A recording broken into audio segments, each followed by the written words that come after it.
देखिए आज क्या सूरत हाल हुई है, ये मनाजिर देखें। ये रशिया ने अब तक का यानी रशिया की तारीख का सबसे ज्यादा तबाहकुन सरमट मिसाइल का कामयाब तजर्बा कर लिया है। ये मिसाइल इतना अहम है, ये असल में अमेरिका और इसराइल को आज जवाब दिया गया है कि अगर ईरान पर एटमी हमला हुआ तो सरमट मिसाइल सीधा जाकर अमेरिका के कोने कोने पर अटैक कर देगा और इसराइल पर भी अटैक कर देगा।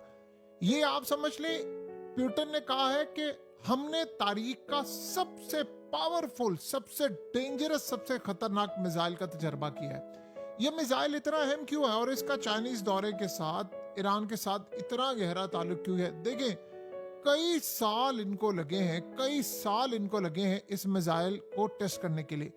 ये ओरेशनिक मिसाइल से भी कई गुना ज्यादा खतरनाक है। ये इतना डेंजरस है कि आप यहां से अंदाजा करें कि 15-20 साल ये नाकामी से दो चार रहा। जब भी टेस्ट करते फेल हो जाता, कोई ना कोई मसला, कोई ना कोई रुकावट।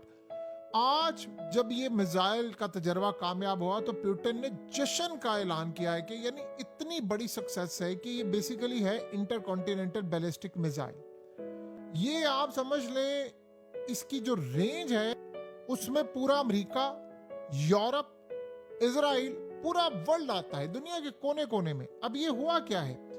असल में हो ये रहा है कि आपको पता है कि ट्रंप इस वक्त चाइनीज दौरे पर है और वहां पर जाकर वो कह रहे हैं इनको क्या बंद करें, क्योंकि असल में जंग बंद करने का मतलब ये है।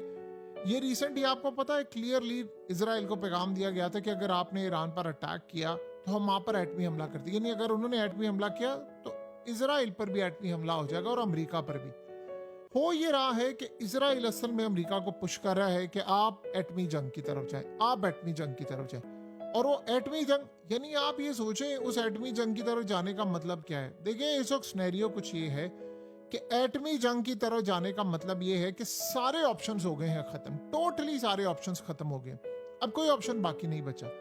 तो वो ये कह रहे हैं क्योंकि अमेरिका की नेवी को तबाही मिल रही है, अपना हॉर्मस ओपन नहीं हो पा रहा, मुज़ाकरात कामयाबी की तरफ नहीं जा पा रहे, कोई चीज ऐसी नहीं है जो कामयाब हो सके, सब की सब तबाही की तरफ जा रहा है मामला टोटली, यानी जिसका कोई तसव्वुर भी नहीं कर सकता ये मामला उस तरफ जा रहा है। तो अब अमेरिका को यहां से निकलना है, कोई रास्ता नहीं है। अब वो जंग करता है, जंग वो हारता है, इजराइल जंग हारता है, उनके डिफेंस सिस्टम फेल है। तो इस सूरत हाल में रशिया उसको क्या पैगाम दे रहा है कि मुज़ाकरात करे, चाइना कह रहा है, लेकिन इसराइल पुश कर रहा है कि आप एटमी हमला करें। और उसके साथ वो यहां तक कह रहा है कि हमें अपनी फौज उतारनी पड़ेगी ईरान में, ईरान उसका सब बंदोबस्त कर लेगा। एटमी हमले का क्या बंदोबस्त है ये किसी को नहीं पता। इसीलिए तो आपको पता है ईरान ने कहा है कि अगर हम पर इस दफा अटैक हुआ ना तो हम लोग फिर यूरेनियम को 90% तक ले जाएंगे अफजुदगी, और उसके बाद फिर वो एटम बम की तरफ जाएगा। ये न्यूक्लियर कैपेबल मिसाइल है। सोचें, ये कैपेबल है मल्टीपल